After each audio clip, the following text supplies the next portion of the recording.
नमस्कार मित्रों, मेरे YouTube चैनल हिंदू धर्म सा प्रमाण पे आप सबका स्वागत है। ये जो हिंदू धर्म की श्रृंखला है जिसको मैं आपके सामने भरसक प्रयत्न कर रहा हूँ कि प्रमाण सहित और तर्क संगत रूप से प्रस्तुत किया जाए, उसका मित्रों एक बड़ा कारण यह है कि जैसे कहते हैं ना, हमारे पूरे लोग अंधविश्वासी हैं। कैसे?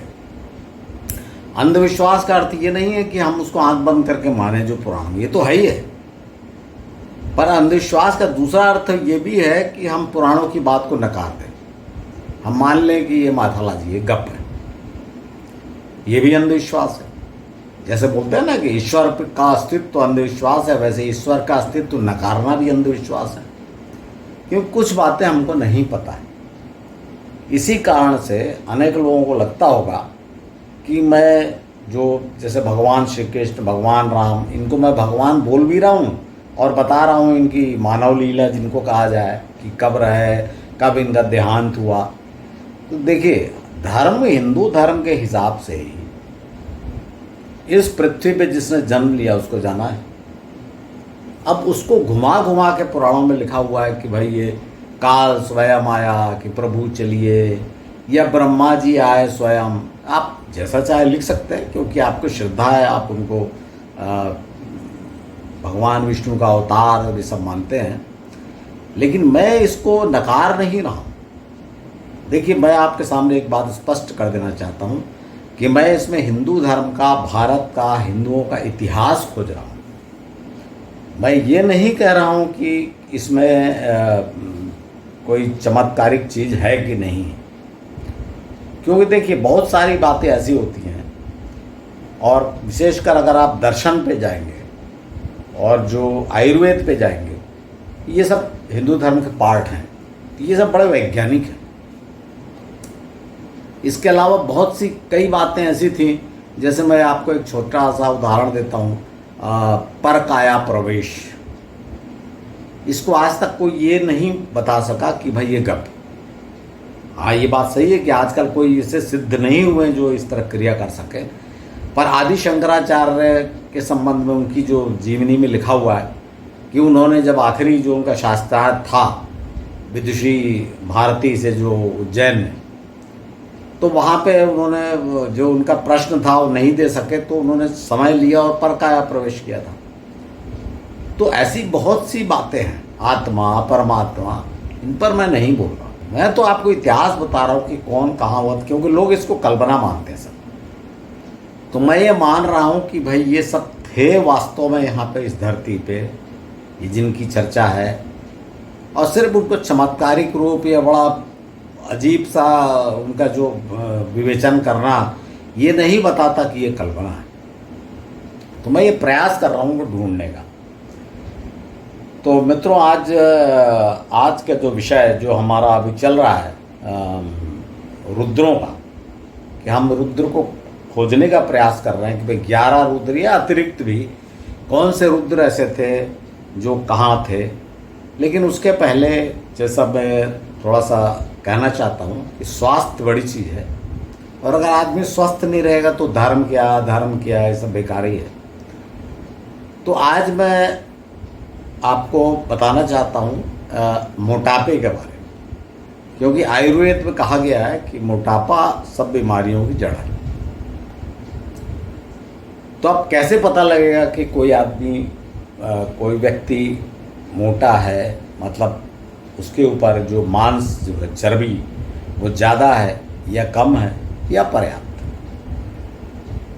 तो उसके लिए जो एक तरीका है, फार्मूला, उस जिसको BMI इंडेक्स कहते हैं, इसमें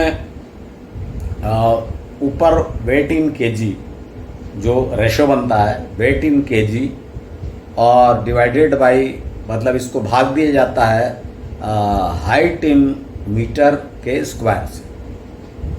अर्थात मान लीजिए जैसे मेरा वजन 73 है, 73 केजी है, तो 73 केजी को, मेरी हाइट है 165 सेंटीमीटर, तो 165 सेंटीमीटर का 1.65 का स्क्वायर इसको इससे डिवाइड करेंगे, किसको, 73। तो 73 डिवाइडेड बाई 1.65 स्क्वायर, तो ये करीब करीब आ जाता है लगभग 26 से थोड़ा अधिक।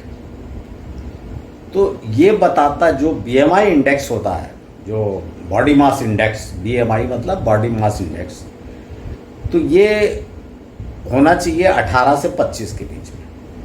माने 18 से नीचे हुए तो आप बहुत दुबले हैं, आपको कुछ फैट गेन करना चाहिए, और 25 से ज़्यादा है तो आप अत्यधिक मोटे हैं, आपको रिड्यूस होना चाहिए, और 30 से ज़्यादा है तब तो बहुत ही बल्कि, बहुत ज़्यादा, मतलब फिर वो सब रोगों का घर हो जाएगा।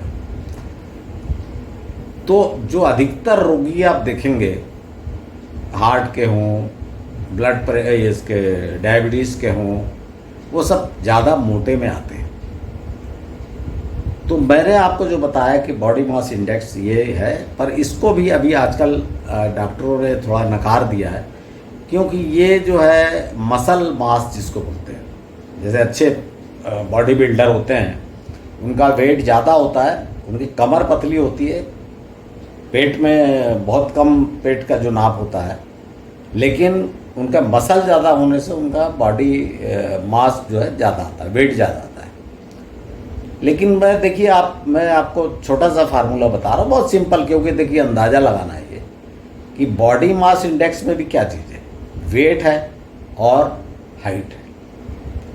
तो इसका एक ज़्यादा सिंपल तरीका, आप कैलकुलेट करेंगे, स्क्वायर से डिवाइड करेंगे, ये सब ना करके आप ऐसा लीजिए कि आपकी हाइट इन सेंटीमीटर, जैसे आप, मैं अपने ही बता रहा, जैसे आपको 165 बताया था 1.65, वैसे ही बता रहा हूँ कि 165 सेंटीमीटर हाइट, इसमें से 100 माइनस कर दीजिए, तो 65 kg जो मेरा वेट आना चाहिए। BMI इंडेक्स छोड़िए, मतलब 65 kg मेरा स्टैंडर्ड वेट। अब चूंकि मेरा वेट ज़्यादा है तो इसलिए आपको बताया था मैंने कि 26 आ रहा है। अगर इसको आप 65 से करेंगे तो ये आ जाएगा 22-23 रेंज में। तो मैं सोचता हूँ कि आप समझ गए होंगे कि आपको बॉडी मास इंडेक्स जो है वो 18 से 25 के बीच में रखना है, या अगर कैलकुलेट नहीं करेंगे तो सीधे सीधे अपनी हाइट को सेंटीमीटर में कन्वर्ट करके और उसमें 100 निकाल दीजिए, माइनस कर दीजिए, तो जो आएगा वो आपका वेट होना चाहिए। अब इसमें भी आप 2-4-5 kg ऊपर नीचे ले लीजिए, क्योंकि अब एग्जैक्ट फार्मूला, जैसे 65 मेरा स्टैंडर्ड आता है तो 70 ले लीजिए, पर किसी भी दशा में 70 से ऊपर नहीं होना चाहिए अगर आपको स्वस्थ रहना है। अब आप सोचेंगे कि भाई स्वास्थ्य का मोटापे से या फैट से क्या संबंध है? बहुत बड़ा संबंध है। अगर आपका फैट ज़्यादा है शरीर पे तो याद रखिए कि आप हार्ट पे भी ज़्यादा आप लोड देते हैं। आखिर जहाँ तक भी आपकी चमड़ी रहती है, जितने भी, जैसे आप फैल गए और आप में ज़्यादा आपने वेट गेन कर लिया, तो आखिर चमड़ी तक तो जो नसें रहेंगी, रक्त शिराएं वहाँ तक जाएंगी, तो हार्ट को वहाँ तक ब्लड पंप करना पड़ेगा, तो हार्ट पे लोड ज़्यादा होंगे। इसके अलावा आप हमेशा इतना मास अपने ऊपर, इतना वेट अपने ऊपर, भार लाद के अपने ऊपर चल रहे हैं। अगर 7-8 kg 10 kg भी आपको ज़्यादा है तो आप अननेसेसरी इतना वेट ज़्यादा लेके चल रहे हैं। अगर इतना वेट कम हो जाए तो बहुत फुर्ती से आप चलेंगे। और इतना वेट गेन करने के लिए जो आपने खाया वाया है वो तो वेस्टेज है ही है। आप सीधा सीधा समझिए, बीमारियों को छोड़ दीजिए, आप मोटा मोटा इसको लीजिए कि ये जो अतिरिक्त वजन है आपका, इसको आपके शरीर पे थोपने के लिए आपने ज़्यादा खर्चा किया है ना, खाया है ना, तो वो तो वेस्टेज है ही। तो मेरा ख्याल है आप इसको समझ गए, तो आप इसको थोड़ा सा ध्यान रखिए। और अगली बार मैं आपको कैलोरी कैलकुलेशन कैसे, वेट अगर कम करना है, जो अधिकतर समस्या लोगों की है, वो मैं आपको अगले एपिसोड में बताऊंगा। अभी आप बता रहा हूँ, हर बार थोड़ा थोड़ा बताते चल रहा हूँ, ज़्यादा बताने में आप लोग भूल जाते हैं। इसलिए आप ये याद रखिए कि आपका वेट कितना होना चाहिए। आइए मित्रों, आज अपने विषय पे हम फोकस करते हैं, रुद्रों पे। पिछले 2-3 एपिसोड में मैंने आपको पिनाकी, भव, शंकर, इन के बारे में बताया था। रुद्र जो है और कपाली, 4 रुद्रों के नाम बताए थे। ये कौन हो सकते हैं? देखिए यहाँ पे सिर्फ अंदाज़ा ही आपको लगाना पड़ेगा। समस्या क्या है कि जो भगवान विष्णु के जो अवतार हैं उनका काफ़ी, क्योंकि उत्तर में रहे वो सब, तो उनका जो विवरण जो है अच्छे से उपलब्ध है, स्थान भी है और साफ साफ पता लग जाता है कि कौन सा कहाँ पर हुआ। लेकिन जो दक्षिण में हुए और ये जो रुद्र हैं जिनको 11 रुद्र पुराणों में कहा गया और इनको जो 33 देवता माने गए उसमें 11 रुद्र हैं। लेकिन मैंने आपको बताया था कि अनेक रुद्र, क्योंकि ये रुद्र आर्यों के आने से बहुत पहले से थे और कैलाश पर्वत से लेकर पूरा दक्षिण तक धीरे धीरे आर्य इनको दबाते गए और ये अपने ग्रुप के साथ गए। तो उत्तर के जहाँ तक इनकी कथाएं हैं, उत्तर के पुराणों में, जो हमारे जो हिंदू धर्म के पुराण हैं उसमें जो उपलब्ध हैं वो दक्षिण में जाने के बाद बहुत कम उपलब्ध हैं।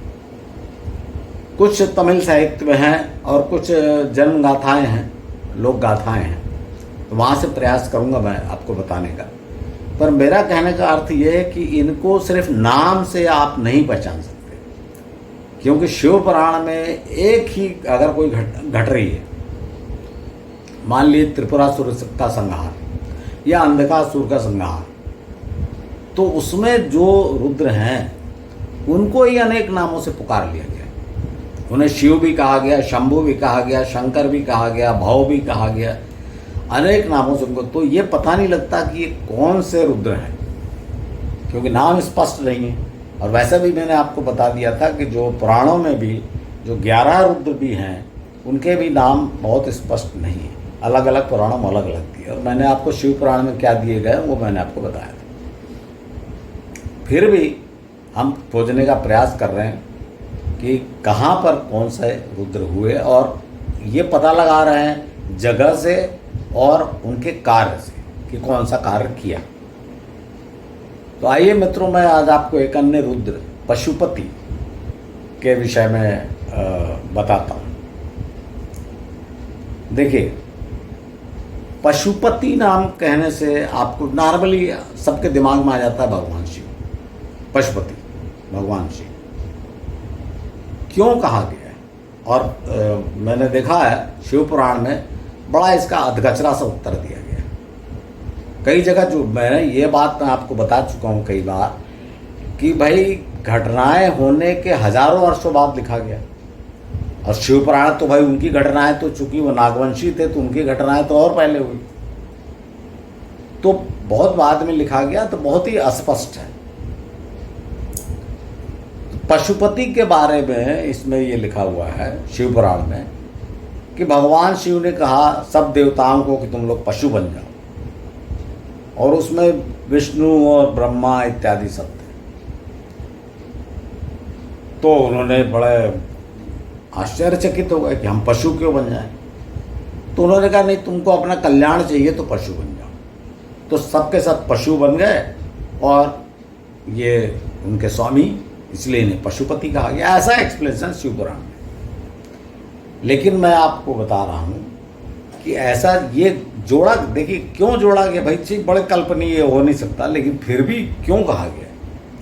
इसलिए कहा गया कि एक तो भगवान विष्णु का, जैसे आप नरसिंह अवतार, वराह अवतार, कूर्मा अवतार, मत्स्य अवतार, ये सब है ना। और दूसरा देवताओं को भी अनेक स्थानों पर, जैसे जो श्री राम का जीवन चरित्र है रामायण, उसमें ही वर्णन है कि देवताओं को विष्णु जी ने और ब्रह्मा जी ने आज्ञा दी, या ब्रह्मा जी ने आज्ञा दी कि भगवान विष्णु का अवतार होने वाला है, तो तुम सब जाओ वानर के रूप में जन्म लो। तो इसलिए इसमें आश्चर्य नहीं करना चाहिए कि ऐसा लिखा है, ना बुरा मानना चाहिए। लेकिन ऐसा क्यों लिखा है ये मैंने आपको बताया कि बार बार हमारे ही पुराणों में वर्णन है कि भगवान विष्णु ने, देवताओं ने पशुओं के रूप में जन्म लिया। लेकिन मित्रों, मैं रुद्र तक चलूं उसके पहले, जैसे मैंने आपको इस शब्द के बारे में बताया, मैं इस शब्द के बारे में भी आपको बताता हूँ। पशुपति क्यों कहा गया? देखिए, नाम अगर है तब तो कोई बात ही नहीं, भाई नाम है, किसी कारण की ढूंढने की जरूरत नहीं है। लेकिन किसी कारण नाम है तो क्यों है? देखिए, पशु किसको कहते हैं? आपने कभी सोचा नहीं होगा कि पशु किसे कहा जाता है? अगर आपको पशु किसे कहा जाता है तो आप चौपायों को बता देंगे, जानवरों को। लेकिन मित्रों याद करिए, अगर आपने नहीं देखा होगा तो मेरे पुराने एपिसोड देखिए, जिसमें मैंने आत्मा के बारे में बताया कि आत्मा क्या है। इसमें यह मैंने बताया कि जो परमात्मा है, मतलब जो निराकार ब्रह्म, निर्जीव निर्गुण ब्रह्म का जब पर ब्रह्म यानी चेतना से जब संयोग हुआ तो वो परमात्मा कहलाए, सगुण रूप धर लिया। और फिर उन्होंने अपने, जब एको अहम बहुश्यामी, मैं एक हूँ और बहुत होना चाहता हूँ, ऐसा सोचा, तो उन्होंने अपने शरीर से अंश को अलग किया, जिसे आत्माएं कहा गया। पर चूंकि वे आत्माएं भी पूरी के पूरी सद्गुण थीं, सतोगुण वाली थीं, इसलिए उन्होंने कोई क्रियाकलाप नहीं किया और वे परमात्मा के ही चक्कर लगा दिए। तब परमात्मा ने 5 विकारों का निर्माण किया और उन आत्माओं को 5 विकारों से घेर दिया। ये 5 विकार कौन से हैं? काम, क्रोध, मद, लोभ, मोह, ये मैंने आपको बताया है। तो जब आत्माएं इन 5 विकारों से घिर गई, और ये उनका सूक्ष्म शरीर, आत्माओं का आत्मा तो कोई बिना शरीर के है, ये उनका सूक्ष्म शरीर कहा गया। तो जब सूक्ष्म शरीर बन गया आत्माओं का, तब ये एक प्रकार से पाश में बंध गई। लेकिन अभी पशु नहीं हुए, अभी पाश में बंध गए। पाश मतलब जाल में बंध गए, आत्माएं भाग नहीं सकती। लेकिन जब इन आत्माओं को काम, क्रोध, मद, लोभ, मोह, जो ये 5 विकार हैं, इन्होंने पीड़ा दी, पीड़ित किया, मतलब इनमें कामना, लोभ, लालच सब जागा, तो उसको पूरा करने का इनको कोई तरीका नहीं था। तब इन्होंने पार्थिव शरीर ग्रहण किया। पृथ्वी के जो 5 तत्व हैं सृष्टि के, पृथ्वी कहना ठीक नहीं है, सृष्टि के जो 5 तत्व हैं, कौन से? क्षिति, जल, पावक, गगन, समीरा। ये मैंने आपको डिटेल उसमें विस्तार पूर्वक वर्णन किया है। जिन्होंने नहीं देखा होगा वो देख सकते हैं मेरे एपिसोड। तो जब 5 तत्व है, ये जो भौतिक भूत हैं, 5 महाभूत जिनको कहा गया, इनसे जब उन्होंने शरीर धारण किया, पार्थिव शरीर धारण किया, तो वे पूर्णतः पाश में बन गए। अब उनको परमात्मा के बारे में भूल गए, और इसी परमात्मा को याद करना और इस पाश से छुटकारा पाने का नाम है मोक्ष। ये बात याद रखिएगा। तो पाश से बंधी हुई आत्मा जो है, कौन से पाश? पहले ये 5 विकार और फिर ये पार्थिव शरीर। इन पाश से बंधी हुई आत्मा को कहा जाता है पशु, और इनका जो स्वामी है अर्थात परमात्मा, उसे कहा गया है पशुपति। देखिए, मैं पंडित नहीं हूँ, जितना मुझसे हो सकता है मैंने समझाने का प्रयास किया, और वो भी इसलिए किया कि मैंने बड़े बड़े पंडितों को, कथावाचकों को भी ऐसा समझाते नहीं देखा। तो मैंने जो भी थोड़ा बहुत सीखा है, गलत सलत जो भी आपके सामने प्रस्तुत किया है। तो मित्रों, ये तो हो गया पशुपति का अर्थ। लेकिन हम जिन पशुपति की यहाँ बात कर रहे हैं, वे कौन है और उन्होंने क्या किया? तो देखिए, इसमें एक कहानी आती है, और पहले मैं भगवान विष्णु के अवतारों में इस बात को बता चुका हूँ, वामन अवतार में। क्योंकि वामन ही एक ऐसा अवतार है जिनका नाम विष्णु है। भाई, आप विष्णु के जितने जो कार्यकलाप वर्णन किए गए हैं वो सब वामन, क्यों? बाकी लोगों का तो फिक्स है कि किसने क्या किया, बाकी सब वामन के द्वारा किया गया, और हम वामन अवतार कहते हैं, नाम तो पता नहीं। तो सिर्फ विष्णु उनका नाम है, क्योंकि बाद में मैंने आपको डिटेल बताया था कि इन्होंने क्या किया। तो मैंने आपको विष्णु पुराण के हिसाब से उस दैत्य का नाम, जिसका वध रुद्र ने किया था, उसका नाम मैंने आपको जलंधर बताया था, जिनकी पत्नी तुलसी थी। लेकिन इसमें शिव पुराण में उसका नाम लिखा हुआ है शंखचूड़। तो ठीक है, शंखचूड़ जालंधर कहानी एक ही है। और वो कहानी यही है कि जब जो आपको बताया मैंने आर्य अनार्य की लड़ाई वाली बात वही है, क्योंकि हम इतिहास ढूंढ रहे। देखिए, फिर से आपको बुरा लग सकता है, लेकिन याद रखिएगा हम तो इतिहास ढूंढ रहे हैं। तो जब उसको शंखचूड़ या जालंधर, जिसको भी जब भगवान शिव जो थे, रुद्र जो थे, वो मार नहीं पा रहे थे, तब भगवान विष्णु ने क्या किया, उनको पता लगा कि भाई इसकी पत्नी का जो बहुत पतिव्रता है, सती है, तो उसके कारण इसको मारा नहीं जा सकता है, तो उन्होंने उसका सतीत्व भंग कर दिया। ये कहानी आप सब जानते हैं, जो मैंने आपको बताया है। जो आप तुलसी विवाह करते हो, तुलसी एकादशी पड़ती है, अभी आपके दिवाली के 11 दिन बाद पड़ेगी। तो ये जो कहानी है, ये घटना, इस घटना के जो रुद्र हैं उनका नाम पशुपति। देखिए, कहानी मैं पूरा आपको डिटेल नहीं बता रहा हूँ, मैं आपको ये बता चुका हूँ। सिर्फ आप ये समझ लीजिए कि जब भगवान विष्णु और रुद्र, या जो भगवान शिव कहा गया है, इन दोनों को जब बड़ी ग्लानि हुई कि भाई हमने तो धोखे से मार दिया, और वही उसकी पत्नी से छल किया। और इसमें कहानी है बड़ी कि भगवान विष्णु को उन्होंने श्राप दिया तुलसी ने, तो भगवान शिव ने भी आशीर्वाद दिया कि ठीक है, तुम्हारा शरीर जो है गंडकी नदी के रूप में परिवर्तित हो जाएगा, ये नदी रूप में परिवर्तित हो जाएगा, तुम्हें गंडकी कहा जाएगा। और तुमने श्राप दिया विष्णु को कि वे शिला रूप में परिवर्तित हो जाएंगे। तो इसके किनारे जो शिलाएं हैं, उसको कीड़ों के छेद करने के कारण उनको उसमें तरह तरह के रूप बन जाएंगे, और इनको शालिग्राम शिला कही जाएगी। इसलिए जो वैसे उसमें लिखा होगा, जो शालिग्राम शिला और तुलसी को एक साथ रख के पूजन करेगा, उसको बहुत पुण्य प्राप्त होगा। और आप याद रखिए, मैं आपको शिव पुराण बता रहा हूँ, पर आप कर वही रहे। विष्णु पुराण में भी ऐसी कहानी है। तो आप कर क्या रहे, एकादशी को आप शालिग्राम जो होता है, शालिग्राम पत्थर रख के तुलसी चौरे पे तुलसी और शालिग्राम का विवाह कराते हैं, यही तुलसी विवाह है। तो ये तो आपको मालूम है। मैं आपको यहाँ जो चीज़ बता रहा हूँ, एक तो बात ये कि जब मैं नेपाल गया, और जो मुक्तिनाथ मैंने आपको भगवान विष्णु वाला बताया था कि दोनों वहाँ एक्चुअली क्या हुआ था, जब दोनों ग्लानि हुई तो दोनों घनघोर वन में चले गए तपस्या करने के लिए। तो जो आप सोचेंगे भाई नेपाल, आज आप नेपाल सोच रहे हैं ना, ये तो पूरा भारतवर्ष था। तो वे बाकी जगह चूंकि बस्ती बस चुकी थी देवताओं की सब, तो ऐसी जगह गए जहाँ कोई नहीं था। तो वहाँ पर जो आज का काठमांडू है, वहाँ पे आपको पता है पशुपतिनाथ, मैं इसलिए पशुपति बोल रहा हूँ कि पशुपति ये थे। तो पशुपतिनाथ वहाँ स्थापित हो गए, वहाँ पे जाके तपस्या करने लगे। लेकिन भगवान विष्णु अर्थात जो वामन थे, उनको इससे तसल्ली नहीं। उनको लगा कि भाई ये तो वन में तपस्या करना तो सरल काम है, और मेरा अपराध बहुत गहन है, इसलिए मैं और कठिन जगह जाऊंगा।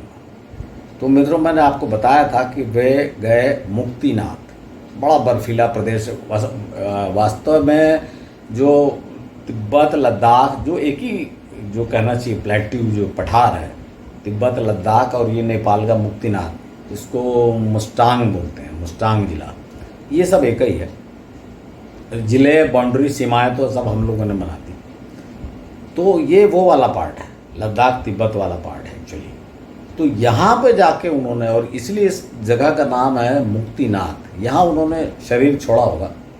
और इन्हीं के बगल से गंडकी नदी बहती है, और जिसमें ये शालिग्राम, ये पत्थर मिलते हैं, जिनको वैज्ञानिकों ने जिनको विश्लेषण करके बताया है कि ये 10 करोड़ वर्ष पूर्व की बात है। और जो मैं आपको भगवान विष्णु वाली बात बता रहा हूँ, ये तो 8-10 हज़ार साल पहले, 7-8 हज़ार साल पहले की बात है। तो जो भी हो, 10 करोड़ वर्ष पहले इसमें जो कहना चाहिए, जैसे अपने घोंघे और होते हैं कीड़े, वो उसमें थे, और फिर ये फॉसिल बन गए। तो खैर, मैं आपको बड़ा वैज्ञानिक नहीं बता रहा हूँ। मुझे तो आश्चर्य इस बात पर है कि जो आज वैज्ञानिक हमको बता रहे हैं कि ये फॉसिल बन गए क्योंकि इसमें कीड़े थे, और वो कीड़ों के द्वारा काटे गए ये जो हैं वो जो अंदर आप जब उसको कभी किसी पत्थर को तोड़ेंगे, शालिग्राम शिला को, तो अंदर तरह तरह के, तो उसको कहा जाता है ये चक्र है, ये त्रिशूल है, ये शिव जी का प्रतीक है, विष्णु का प्रतीक है, ऐसा कहा जाता है। तो ये शिव पुराण में लिखा हुआ है कि कीड़ों के काटने से ये सब निशान बनेंगे। आश्चर्य ये है, मैं आपको ये नहीं बता रहा हूँ कि कीड़े और 10 करोड़ साल, मैं आपको ये बता रहा हूँ कि शिव पुराण में ये लिखा हुआ है कि उन पत्थरों में कीड़ों को काटने से आकृतियां उभर आएंगी। ये शिव पुराण में लिखा है।